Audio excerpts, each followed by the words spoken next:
sa Pilipinas. NBC Manila Broadcasting Company. DZRH, member, kapisanan ng mga broadcaster ng Pilipinas.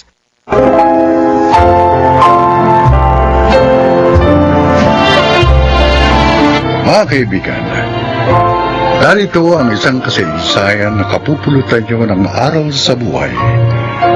Ito ay ang kasaysayan ni Egay.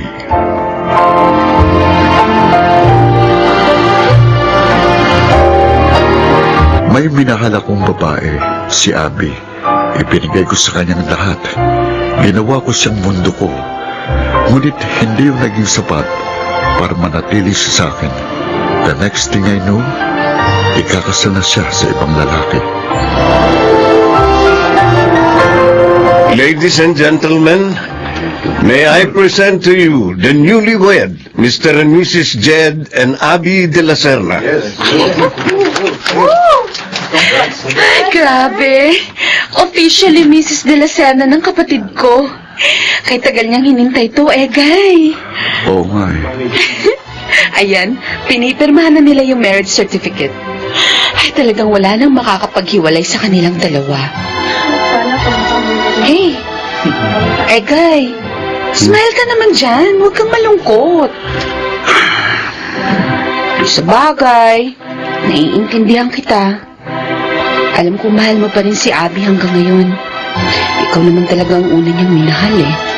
Kung hindi lang dumating si Jed, malamang ikaw ang nasa harapan ng altar kasama niya.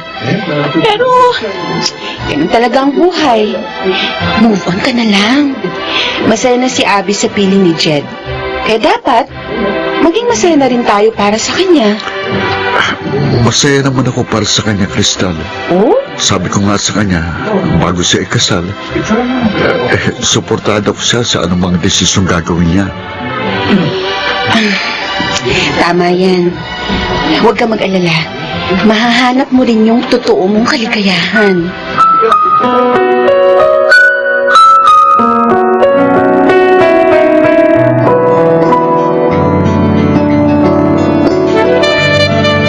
Congratulations, sir. Congratulations. Abi, Jed, Wow. Si Egay. Egay, akala ko hindi ka makaka-attend sa kasal namin. pwede ba namang hindi? Kaibigan kita. Ayoko mawala sa espesyal na araw mo. Salamat. Oh. Okay ka lang ba, Egay? Ha? Ayos lang ako, pare. So, saan ang honeymoon niyo? Sa Europe. Lilibutin namin ang ilang bansa tulad ng Austria, Hungary, Bulgaria, tsaka Greece. Wow, iba na talagang mayaman. Gusto ko lang naman kasing bigyan ng memorable honeymoon ng asawa ko. Kaya pinaghandaan ko talaga ito. Excited na ako, Jed. First time ko makakapunta sa Europe. Ay, siya nga pala, mahal ko. Lumapit na tayo sa iba pang guests, ha? Eh, guys, see you around, ha? Okay, Sandali lang, Jed. Ikaw na muna kumausap sa mga bisita natin. Kakausapin ko lang saglit si Egay. Okay, ilang minuto kayo mag-uusap?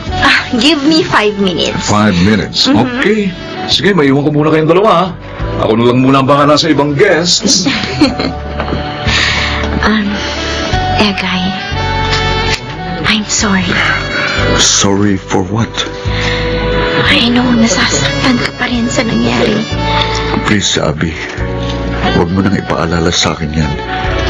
Sinusubukan ko nang mag-move on. Kaya nga, baka hindi na muna ako magpakita sa'yo after this. At saka, bakit ka pa hingi ng sorry sa akin? Parang ipinakita mo lang na nagsisisi ka sa pagpapakasal mo kay Jed. And I don't think so na nagsisisi ka sa ginawa mo. Ang sayo ng dalawa eh. Kaya para saan pang sorry mo? I just want to make sure na okay ka na. No, I'm not okay. But I'm going there. Anyway, thanks for the wedding invitation. At umattend ako ng kasal niyo. To show na handa ko nang tanggapin ang nangyari. Your presence is highly appreciated. Salamat na marami, Egay. Paano, Abby? Best wishes na lang. Enjoy your life with him. At kapag okay na ako 100%, I would consider na maging ninong sa anak ninyo.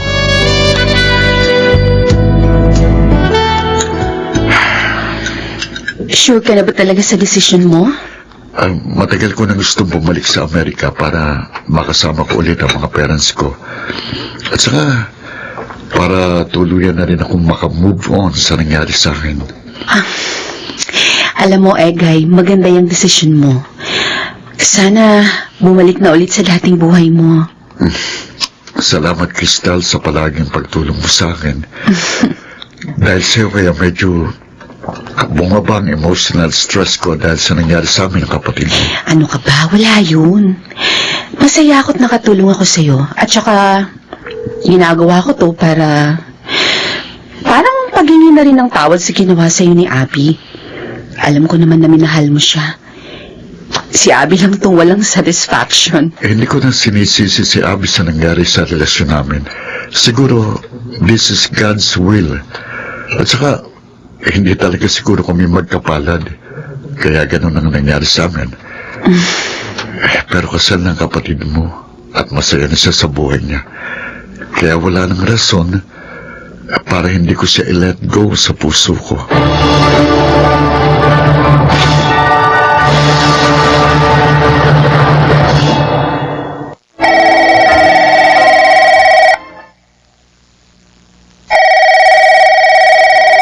Hello?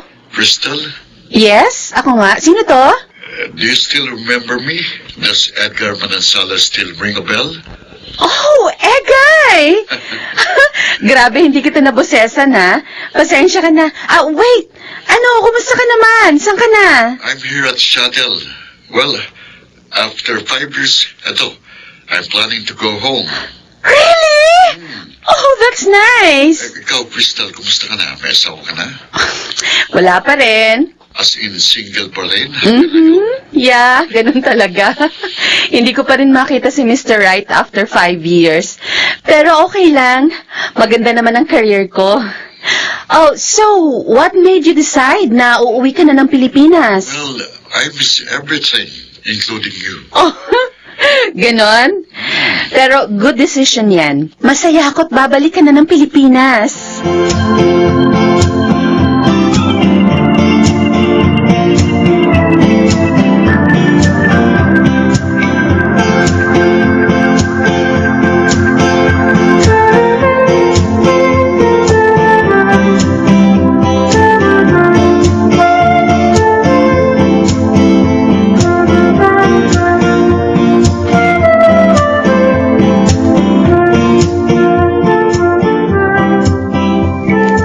Abby, Oh, Egay!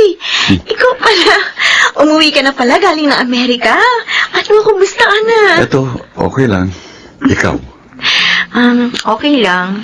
Pero nabigla ako sa pagdating mo dito, ha? Kanino mo nalaman ang address ng bahay ko? kanino pa ba? Di sa half-sister mo?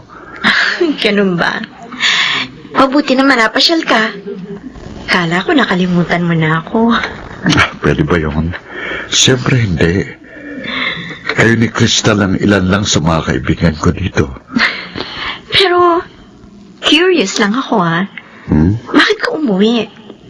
For sure, ang ganda-ganda na ng buhay mo dun sa Amerika. Well, hindi sa lahat ng pagkakataon masaya ako doon sa Amerika. Pero siyempre, hindi may iwasan na ma-miss mo yung lugar na kinalakihan mo.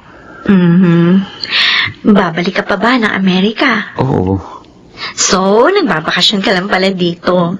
Hanggang kailan ka tatagal dito? Pinakamatagal na sigurong 6 months. Tapos kailangan kong bumalik ulit ng US to maintain my residency required for citizenship. Ganun ba? Abby, maraming naikwento sa akin si Crystal tungkol sa'yo. Ha? Talaga? Tulad ng, ano? Na hindi raw kayo magkaanak ng asawa mo? Hindi kami magkaanak ni Jed. Kasi kasi may diferensya ang matris ko. Yun nga. Kaya, nagluloko ang asawa mo. Huwag na natin yung pag-usapan. Kung niloloko ka na, bakit hindi mo pa siya hiwalayan? Hindi naman ganun kadali yun, Egay. Mag-asawa kami. At hindi lang kami basta nagsasama. Kasal kami. Bukod sa, mahal ko pa rin si Jet. Abi, you deserve someone better. Yung kaya kang mahalin at panindigan, kahit na may kakulangan sa pagkababae mo. Yung kaya kang tanggapin at respeto.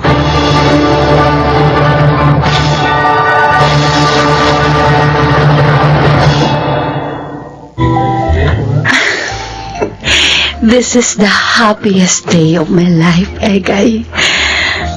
Thank you for loving me. Ako ang dapat magpasalamat sa iyo, Crystal.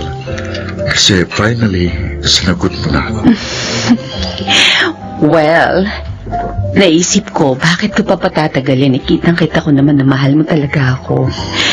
At saka, mabuti na rin yung sinagot na kita.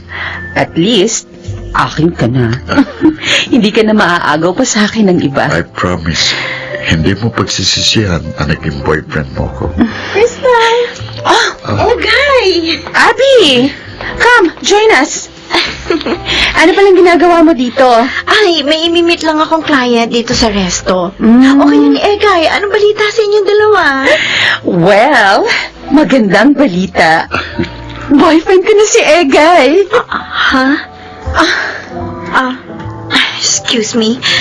Mag-CCR lang ako. Are you okay, Abby? Medyo sumama lang ang pakiramdam ko.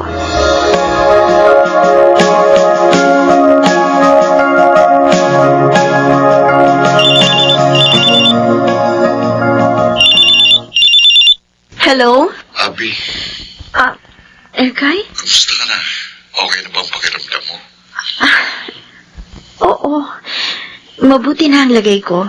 Pero, nalulungkot ako kasi mag-isa ako dito sa bahay. Ganun ba? Hintayin mo ko. Pupuntahan kita dyan. Hindi, wag na. May istorbo ka lang. At saka baka may bonding moments kayo ng girlfriend mo. Nandito lang ako sa bahay. Day off ko kasi ngayon sa work. Si Crystal naman, mamaya pang uwi nun. Ano? Pupuntahan kita dyan, ha? Hintayin mo ko. Sige, Egay. Ikaw ang bahala.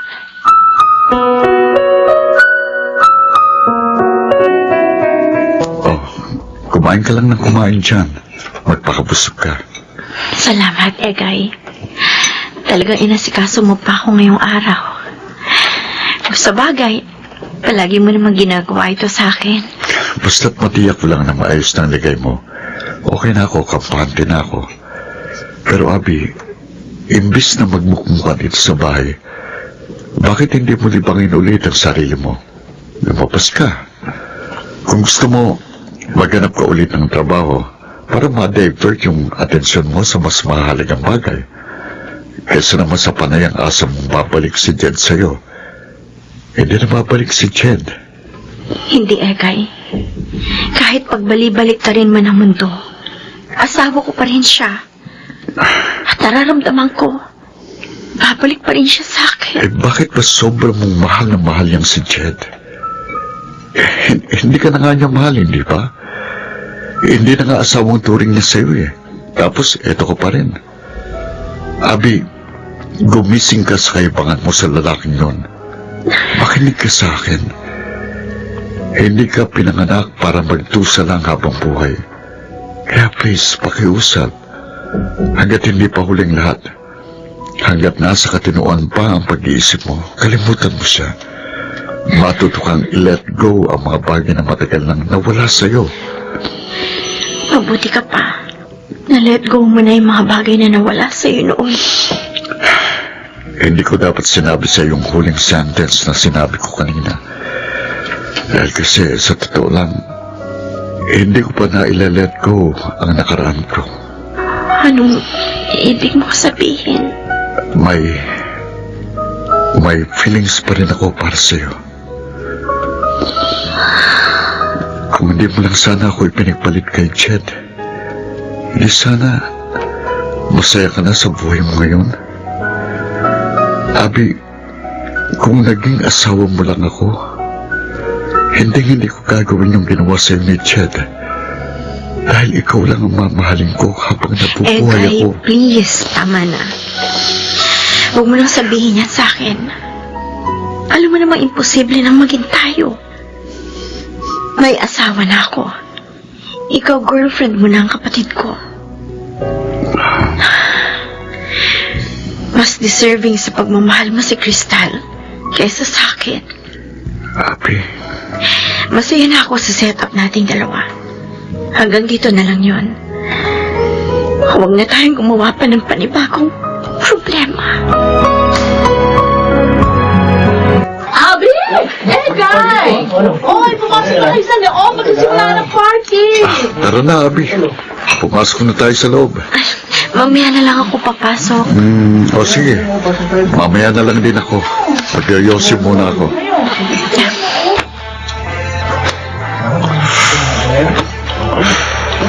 Siya nga pala. Nabalitaan kong balak niyo magpa-civil wedding sa susunod na linggo bago kayo bumalik ng Amerika sa June. Oo, para maisama ko na si Crystal at doon na kami manilahan. Magpapakasal ulit kami pagdating namin ng shuttle. Buti pa kayo. Masaya na. Ang totoo niyan, hindi buo ang kasiyahan ko. Kasi nararamdaman ko, mahal pa rin kita. Dapat siguro lumayo na ako ng tuluyan sa'yo. Kasi ayoko maranasan ng kapatid ko yung naranasan ko. Guy, ayokong lokohin mo si Crystal. Mahal na mahal ka niya. Kaya pakiusap. Panahon na siguro para kalimutan na natin ang lahat ng nag-uugnay sa ating dalawa. Sinubukan kong kalimutan ka, pero bakit ganon? Hindi ko magawa. Nandito pa kasi ako. Kaya hindi mo magawa. Don't worry. Pagdating nyo ng US, magiging maayos na ang lahat. Please, Ekay. Promise me. Mamahalin mo si Crystal. Higit pa sa pagmamahal na binigay mo sa akin noon. Promise me also na maging kailanman hindi mo siya lulukohin at sasaktan. Please, Egay. Promise me. Sige. Ipinapangako ko sa'yo. Gagawin kong lahat ng mga hiling mo. Salamat. Ipagdarasal ko na sana maging masaya ang pamilyang mabubuo ninyo.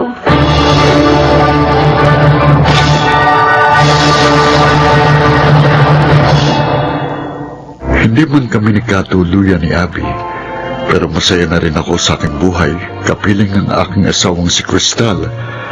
Mabuti talagang Panginoon kasi alam niya kung ano ang best para sa akin, at si Crystal yon. Ako si Egay, at ito ang aking buhay. Alam ng Diyos kung anong makabubuti sa buhay. Kung may mawala man, isipin mo na lang na sa tamang panahon, ibibigay niya ang tamang taong magmamahal, magpapahalaga at susuporta habang buhay. Mga nagsiganap, Chiquit del Carmen Amor, John Legaspi, Jeneline de la Cruz, Lionel Benamin, Rosana Villegas at Phil Cruz sa papel na Egay. Naglapat ng angkop na tunog Jerry Mutiang, sa musika Buboy Salonga, supervisyong teknikal Eric Lucero at Bong Villar, creative consultant Phil Cruz, production assistant Archie Cruz. Ito'y mula sa panulat ni Krishna Senga, sa direksyon June Martin Legaspi at Maynard Landicho Jr. Ito ang aking buhay.